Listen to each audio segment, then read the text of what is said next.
mi nodda pulaku dow jiɗortiral dow ballotiral hakkudu himɓe tawaɓe nder andal pulaku fa yago waldeji koriɗi sini a tawama nder walde fu accu jogoɗa walde hano annun jeyi ta joga hano wani nun jeyi ta sappa bi'a président jeyi na trésorier ta adu hano walde ne hano an jeyne ne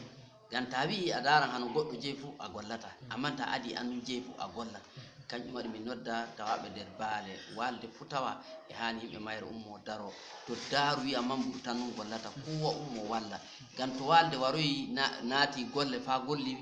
ko hani golla fu kuwa ñama barke muɗum goto bane gonɗo nder bureau gonɗo nder groupe no ñama gonɗo yaso groupe bono ñama barke groupe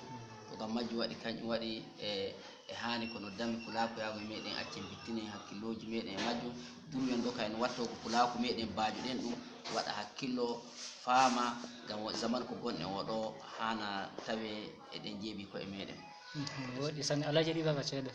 to e gonga alaji ten dari fo anno laati jaɓɓiɗo ɗo hoɓɓe nde cawru nonnoy nun kan wanima e dow ko laati jama'are andal pulaku ko hawrite dammugal maɗa ɗo to no ɗum wani kam sai mi wi'a belɗum sai mi wi'a min woni du andal pulaku sai mi wi'a du andal pulaku teddini kam mi wi'a hana du ko'e maɓɓe ɓe gollani min ɓe gollani gam noddude himɓe saɗa notede kan tiiɗi mi noddiɓe ɓe notike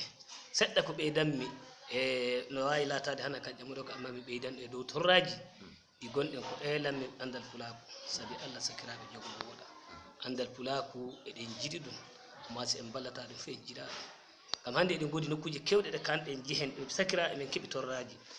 gam sini a yeehi wuro wane hande torra heeɓimo a yeehi wuro wane fini torra heeɓino a yaha a waɗi bambanci eɗen godi gure ɗe torra heeɓi to ɓadi en ɗo kadi wi e sawru amma hande andal pulaku wala buuɗu ko wawta ha daroto hecci kenga en noddino pulaku en gi kawre jawdi ɗum hawri jawdi ɗum hokki to hande moy bawɗa noddude gi'a kadi faɗɗu jaam gadde ceede je